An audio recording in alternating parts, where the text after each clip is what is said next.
So The Eternals, very divisive movie. A lot of people love it. A lot of people really hate it. And then there's people like me that are somewhere like, it's very mid, but by golly, did they try. So with that being said, my official review is needs more Angelina Jolie. Okay, thank you so much for watching. Thanks to the sponsor. I hope you all have a great day. No, but really, the whole movie just needed more Athena. She's a badass and terribly underutilized. She's a legendary fighter in this. She can create all these crazy energy weapons. And if you want to learn some new abilities or skills, I got the deal for you with today's sponsor, Skillshare. Skillshare is an online learning community that has thousands of classes in a variety of topics from things like film to freelancing to writing, productivity, marketing, design, and more. So if there's a hobby you've always wanted to learn or you want to maximize your productivity and skills in other areas, Skillshare has a ton of classes that are taught by experienced creators. I'm not saying that you'll learn how to create melee weapons out of thin air, but I am saying that you can learn the visual effects skills to make people think you know how to pull melee weapons out of thin air. My favorite classes focus on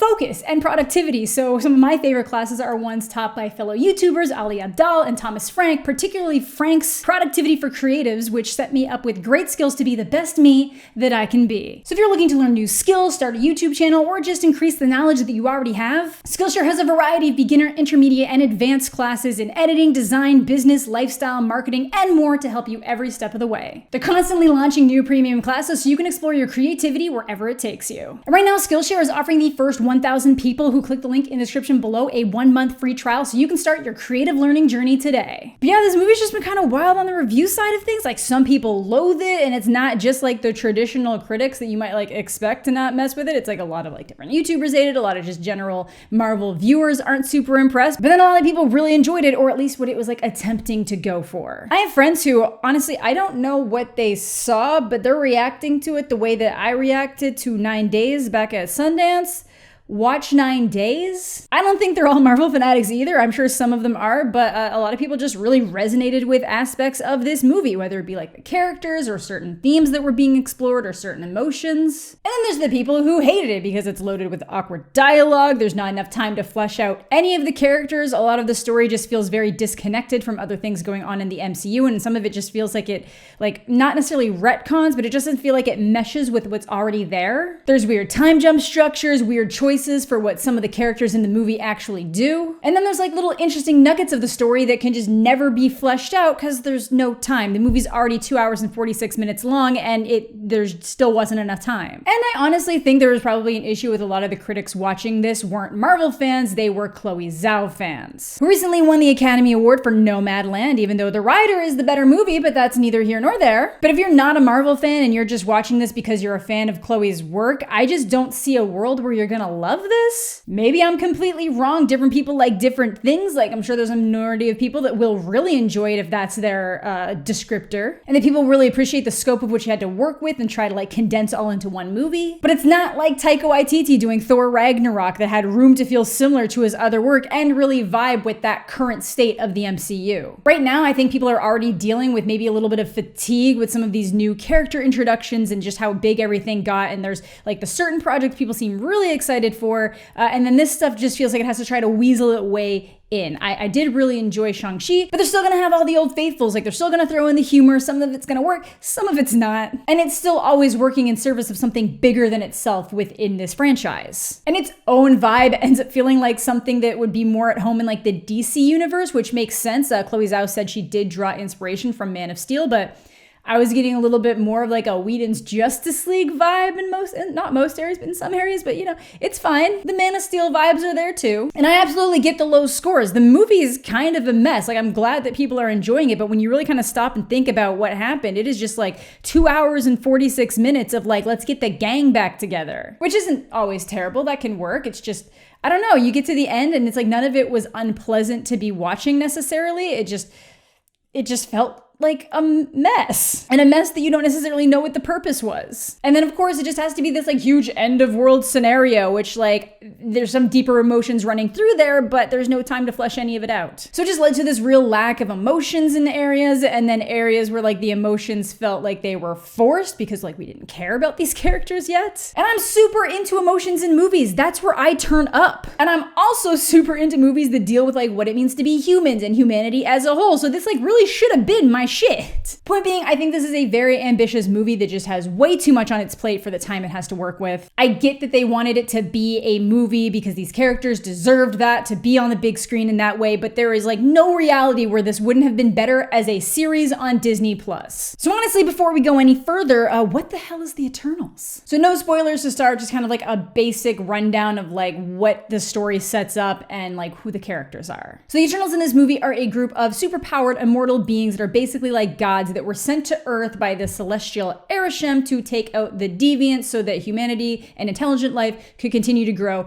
They can kind of occasionally make like little development helps and being like, this is how grand your species can be, but they can't involve themselves in their conflicts. And after centuries of killing the deviants, they finally hit a point where they think they're all gone, and while they're waiting for their next mission, they all just kind of like go off and integrate themselves in different areas of the world. And we'll get to why that's happening, but first, the characters. Ajak is the leader. She has healing powers and is the connection between the Eternals and the Celestials, so she's the only one who can talk to Ereshkigal, and the rest just kind of have to trust her. Cersei, who can manipulate and transform matter that she touches, so she can like use it to help villages with their crops and build their villages, and like, you know, she's being attacked, she can turn things into like feathers. Sprite can create illusions and is stuck as a wee little child. It's very sad. So those illusions can actually help in battle, but she also uses them to tell like huge stories about humanity to humans. I feel pretty positive that they'd want to burn her at the stake, but thankfully, Druig is around to stop that from happening because he can mind control people. And he's got a little something from Makari here, who is lightning fast, so she obviously just isn't around for large chunks of the movie because usually like lightning fast speedsters can be a cheat code. Icarus, who you would assume is the leader because he's like super strong, he can fly and shoot laser beams out of his eyes. Phastos is a genius inventor and weapons designer, obviously comes in handy both in combat and helping humanity push forward. But also, I feel like him kind of pushing them in a way that makes them come up with their own advanced weaponry would count as interfering in their conflicts, which they're not supposed to do. And then of course, Kumail's Kingo, and for as buff as he got, he never took his shirt off once. He, like Icarus, can shoot energy beams, except like out of his fingers, and not as powerful unless he lets it like charge up. Why is Icarus just automatically supercharged? I don't know. Great power though, who wouldn't want finger guns? Then it's my two favorites, Gilgamesh and Thena. Again, full circle, not enough Angelina Jolie in this goddamn movie. I somehow love her even while acknowledging how brutally underutilized she was in this film. Like, I would just want her to have more roles like this. Angelina just does these action roles so well. And Gilgamesh is just super strong and has like energy fists. They are like a real power couple. But sadly, just too many characters to juggle in, and none of these people have been in movies before, so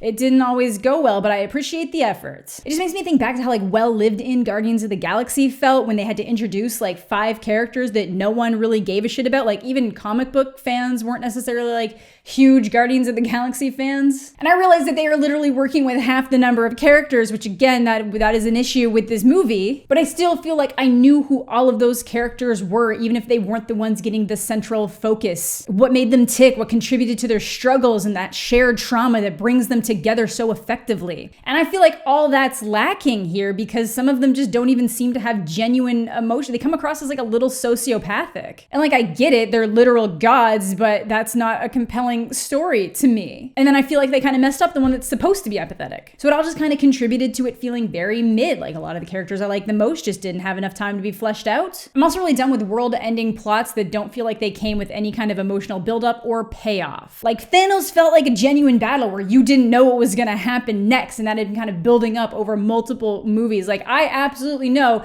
that the conflict in this movie wasn't going to happen because it was too big. I feel like this is a bridge movie where it's coming in the MCU, and I'm just not stoked on the direction based on this movie. Give me like Scarlet Witch being crazy with the multiverse. Like that's what I want to turn up for. Give me the drama. So even though there are 10 of these suckers to focus on, there's clearly the ones that are supposed to be like the slightly bigger focus. And the big one is Cersei here, and I love Gemma, but I feel like she was so painfully underutilized. Like at least half of the other characters feel like they have distinct personalities and quirks, and she just kind of feels like she exists to be the burdened one. And then Icarus was obviously supposed to be a bigger deal, and he's kind of this like pseudo leader Superman prototype. God, they even make a Superman joke about him, which is great, but like not at the same time. Like maybe don't make a direct reference to the fact that you've essentially got the Justice League here. And then there's like a very weird little love triangle with the actor who plays Robb Stark, Jon Snow, and they're trying to fight for the love of a Cersei. So That felt weird a little bit, but it's fine. I like Dane though. Sadly, he's barely in this. We'll touch on that more later. So we're officially gonna head into some spoilers and I guess general plot points of the movie. So if you want to avoid all that, here's where you should hop off. So the movie actually starts with a dialogue crawl to explain the Celestials, the Eternals, and the Deviants and what's going on, which is very unusual for a Marvel movie, and just immediately set off oh no, there's just way too much going on here. Receptors in my brain. It then cuts to present day where Cersei is a teacher dating Dane. But because she's immortal and never going to age, she's very hesitant to move in with him and really solidify that relationship. Also, she's the one who's staying with Sprite, who is going to look 14 for literally ever. So that would be hard to explain. And that in itself is a tragedy because they go out to bars and she uses an illusion to make herself look like an adult, but it's not tangible, so she'll always be found out. Watch out, friends. You never know if the girl you're talking to at the bar is actually a multi-thousand-year-old immortal being in the body of a middle schooler. But it's kind of weird because she actually just does usually act like a young teen, not like an adult that's in the body of a young teen, because however they were made, they're stuck in place. It is apparently exactly like Twilight. Whenever they get turned into in a vampire, that is where they mentally get stuck. So I think she's just actually 14 forever. Always find a way to link in Twilight. But very quickly, a deviant turns up after an earthquake, and it's a supercharged one that seems to be able to heal itself just like Ajax. But no worries, because Icarus, aka the ex-boyfriend, shows up to save the day, but also has his ass handed to him. Watch out! So apparently he and Cersei were together for thousands of years before he just bopped off, and he never really cared about humanity and just put up with it and helped out so we could get closer to her. Because we get a little flashback of the relationship where they fuck. God, I finally realized this movie wants to be emotional, but it's actually just really horny. But after that demon attack in London, they go to find Ajax, who is dead. Looks like the deviant actually killed her and sucked out her healing powers. And even though everyone assumed that Ajax would pass on her leadership role to Icarus in her death, it actually ends up going to Cersei. So that means she's the one who has the ability to talk to Arishem. I also could not give less of a shit that this person is dead because there was no time to care. Sorry, Selma. But with the OG leader gone and the deviants hunting them down, it's time to get that gang back together. But first, I have to explain why the gang split up. So they get to a point where they've killed off all the deviants, but things aren't running so smooth with the group. Athena goes murder kill robot mode, where she just talks about how everyone's gonna die and then starts attacking the other Eternals. And Ajax says she's suffering from something called mad weary, which is what happens when you've been alive for so long, processing so many memories and thoughts, and the only way to fix it is to erase her memories, and that obviously horrifies everyone. Druig's pissed about that, but then he's also pissed that he knows he can just stop humanity from fighting and he's just not allowed. I get he has to completely take over them, which he does, but I can understand why that would be stressful for someone who knew how to make something stop. But it's fair, he rightfully points out that they've just been pawns to Celestials waiting for their next order, and Ajax is the only one who has any idea of what's happening. So he uses the mind control to stop the fighting, and then, I don't know, brings them all with him to be his subject. I don't really know, but either way, instead of stopping him, Ajax just okay, the deviants are gone until we get our next message. Everybody split off, go live your life, experience what humanity has to offer. And that's what he's still doing thousands of years later with his little community in the Amazon rainforest. Seems super adjusted. I bet they're really happy not to have any autonomy when you decide they don't need it. But before they track down him, they get Kingo, who is now a Bollywood star, finessing himself through generations of acting. His valet here, Karan, is Precious, making a little Eternals documentary for him. They're collectively the major comedic characters. He thought I was a vampire, and he tried to stake me through the heart. I've apologized so many times. Not quite enough times, very close though. Honestly, I would do the same though. I would absolutely try to leverage myself into a centuries-long acting career. I don't know why I wasn't expecting Kingo to be the comedic one to this extent, probably because the entire focus of his character going into this was just how buff he got. Then they head off to find my personal favorites, Gilgamesh and Athena, who actually managed to take out their deviant, unlike the supposedly super strong Icarus. Have I been saying Ajax at times when I meant to say Icarus? Probably. I'm not going back to check. That's editing Amanda's problem. But yeah, they're just better than everyone. But sadly, she's still doom spiraling, and this fight really brought it back in, so she has to be reminded of who she is. It's a real Lion King moment. There's an illusion put up by Sprite when she's remember who you are. She doesn't have a British accent. She's like, remember who you are. You're Athena, the fiercest warrior in all of Olympia. I like Leah. Leah McHale. She was in The Lodge. I'm sorry. It's not you.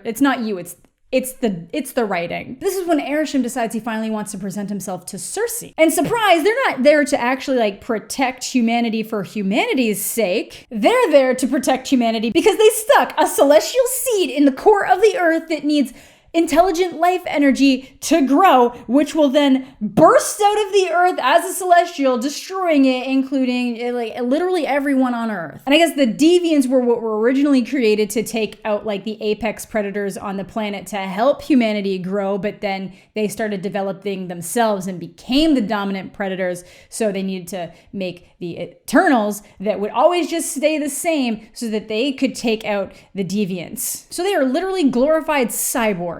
The big question I end up having here, though, is why did he give them free will? I'm also just so sick, as mentioned, of these world-ending stories. Like, do you think you're watching this movie? Do you really think a celestial is going to burst out of the earth, destroying it and every human at this stage of the MCU? Do you really think that was going to happen? No. So the tension of the movie is immediately cut. I don't give a shit about the plot for the rest of the movie because I know that's not going to happen. I get it. Like, there's the character interactions and stuff, but like, there wasn't enough time to flesh some of that stuff out. So it's just, I don't care. And apparently they've been doing it for a millennia and their memories just get like wiped and stored every single time. So that's why Athena knows subconsciously what's coming. It's just some of those artifacts of her memory are getting jostled forward. I assume, at least. So they will get Druig, the mind control boy wonder. Sadly, the deviants show up and swarm them. Gilgamesh ends up dying and Athena can't really help because her mind's not really straight at the time. Which is incidentally right about the time that I took a note that said that Gilgamesh and Athena were the best part of the movie and I would die for them. Denny died for me, but no time to dwell on that tragedy because they need to go get Phastos, who has a whole ass family now, even though he said he was completely done with humanity after inadvertently causing Hiroshima. It's a lot, guys. It's so much. But yeah, we get to witness the first on-screen gay kiss in a Marvel movie between main characters, I'm pretty sure at least, and it's like pretty sweet. They have a son, and I am sure that there were some parents out there in this movie who got super pissed. So amazing. Good job. But it's so weird because his husband has to be the one to say, yeah, you should probably go help with that. You think he'd be doing everything in his power to save his family, not just like waiting for the planet to explode? Like it kind of vibed like, well, you guys are gonna die at some point anyways, and I'm just always gonna be this, so like, might as well get a jump start. Either way, he comes along, they go find their ship where Makari has been hanging out, just like scavenging the world for fun items. And gang's back together, baby. I don't care. And the current plan is to find a way to link all of their powers together so that they can like celestially boost Druig so he can put Tiamat back to sleep with his mind control. Mainly so they can work on getting humans off the planet so they don't die, but Tiamat can still be birthed. So not the worst idea. That's basically what people want to do to this planet right now. Turns out things aren't so clear though. I guess the reason why Ajax chose Cersei to be the new leader is that she actually decided she couldn't kill humanity either. So at first I was going to give them the Thanos pass here because I thought she decided before the snap happened that she wasn't going to kill humanity. But I think she specifically says that it's like after they work so hard to bring humanity back that she's like, oh no, we've now just sped up the celestial thing. I can't let it happen. They try so hard, so good, so resilient. Because if she makes that decision after they bring everybody back, it doesn't make sense. Because if your job was to preserve intelligent life, even if you're not supposed to get involved in conflicts, you would have done everything in your power to stop Thanos. Unless this was supposed to be like a light dodge bypass of like, well, I'm not really sure I want this to happen to humanity, so I guess if half of them die, I don't have to worry about it for a little bit. Like, she's been killing off planets for millennia, but humans are just so gosh darn special. Like, Druig even acknowledges that he could stop every conflict and every problem in the world in a second, but it's those conflicts and feuds and the flaws that make us who we are. That without the free will to do all the really shitty stuff, we also don't have the free will to do all the great things we can do. Though not all the Eternals are on board, they're basically gods. Celestials are literally their gods and creators. They struggle to relate to humanity because they're not human. So Sprite and Kingo actually push Icarus for his opinions because they always felt that he should have been the one to take over. And Sprite's in love with him. Kingo tells it to us with a really kind of mean Peter Pan analogy where she's Tinkerbell and not the kid that never ages, but like whatever. So this is really just flopping the dark Superman story. Like, you got the vibe that there was like an undercurrent of darkness there the whole time, but like apparently Ajax had filled in Icarus after they left Babylon what the actual plan for humanity was. So when it looks like Ajax is potentially going to try to stop the emergence from happening, he kills her. In a really cruel way too. He literally kicks her off of a cliff into a group of deviants that have just unthawed. Like, that is so monstrous for someone who's supposed to be your dear friend. And he's instantly ready to turn on everybody, so him and Sprite take off. He seems tortured by it, but still. And Kingo, on the other hand, just decides he doesn't want to be involved and leaves. Look, I get it. He has your powers, but stronger. That's rough, but literally a whole ass character doesn't participate in the final battle? And it's a character that they spent way more time building up than any of the other ones. So think hard. What did he do in this movie? He made some good jokes. He had a good documentary bit going on with Karan. But otherwise, what impact did this character have? So then they just get a fight where Druig ends up getting like eye-beamed into the earth, so that plans out. The deviant that's been sucking up all the power shows up and just really tries to reiterate like we're all pawns in this, but Thena's like, no, we can't let him absorb any more of our powers. So that still just doesn't turn into anything because she just kills him after he tries to manipulate her. The deviants were just absolutely not fully actualized. I thought there was going to be something going on there with like, hey guys, we are both being manipulated here, but the deviants, Okay, moving on. And if you thought evil Superman was going to be a significant problem, you would be wrong. Festos literally manages to hold him down on the ground long enough for Cersei to like ice over Tiamat. A literal hand and head start to emerge from the earth, and it doesn't like fuck anything up for gravity or just the general state of the world. Okay. But Icarus does break free, but he can't bring himself to kill her. So he has this huge emotional breakdown after she ices over Tiamat, and he's just like, I'm sorry. It's all very emotional, but like, buddy, you just tried to kill everyone and you did kill Ajax. Very cruelly, I might add. Maybe you need a little bit more than an I'm sorry. And I will say he does do something more. He flies into space and you're like, okay, he's gonna bop off and we'll see him down the line. He'll make some kind of amends. But this motherfucker, Icarus, flies into the sun. You can't lob softballs at us like that. That's too funny. Why did you do that? Why would that ever have made it into a script where you're trying to be serious? What is wrong with you? Like, fuck, it just makes me think of Rosalie being like, I was a little theatrical back then. He just instantly feels so guilty. It's like this huge Anakin becoming Vader moment. Like the bodies look pretty similar by the end, I'm sure. Like, it even mentions that Sprite's the one who made up the story of Icarus flying too close to the sun, and it's so dumb. And speaking of Sprite, she's just like chilling, and Cersei's like, oh, I think I have enough of this like residual overpoweredness to turn you into a human, which really doesn't make sense, but works as a great workaround to the question I had the entire time of like, this kid is obviously gonna age, but this way the kid can age and they can find another way to turn her back into a celestial, which I assume will happen. And I would like to mention that this happens immediately after she stabbed Cersei in the back to try to kill her so that the emergence would still happen. They lived together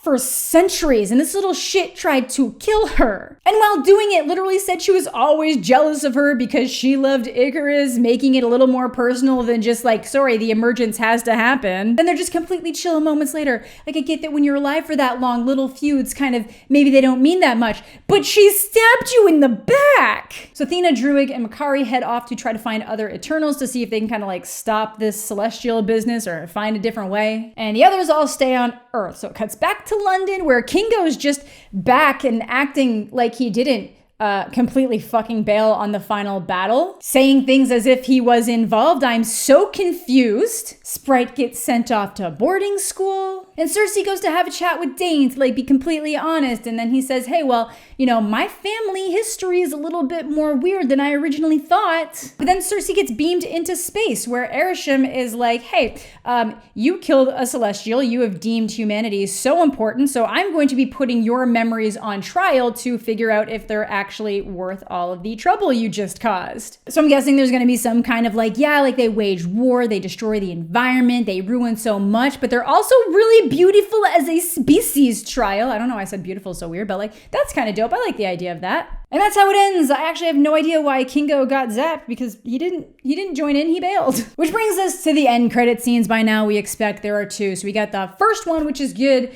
but also kind of horrible. A horrendously rendered CGI troll named Pip pops out and announces the coming of Eros, brother of Thanos, played by Harry Styles, which was amazing. Got reactions in the theaters both times. Good for him. He's actually a very good actor. But Pip is some of the worst CGI I have seen from Marvel in God knows how long, maybe ever. I really hope they fix that. Then the second one is Dane opening up the Ebony Blade, which is a cursed sword from his family that will allow him to become the Black Knight. And that's the damn movie. Like, I get that the undercurrent here was like, does humanity deserve to live? Are they worth all of the trouble they cause? And like, what is our place in this universe? But I just really never felt that at any point. I just knew that that's what they were going for. And the stupid big world-ending plot, it makes it boring. I will say I wasn't bored while watching this movie. There's just something not there. But that's gonna do it for today's video. Thank you all so much for watching. Thanks as always to my Patreon supporters. Subscribe to the channel if you're new. Leave a like on the video if you're into that kind of thing. I hope you're all having a fantastic day. I'm mostly okay, and we'll catch you all later.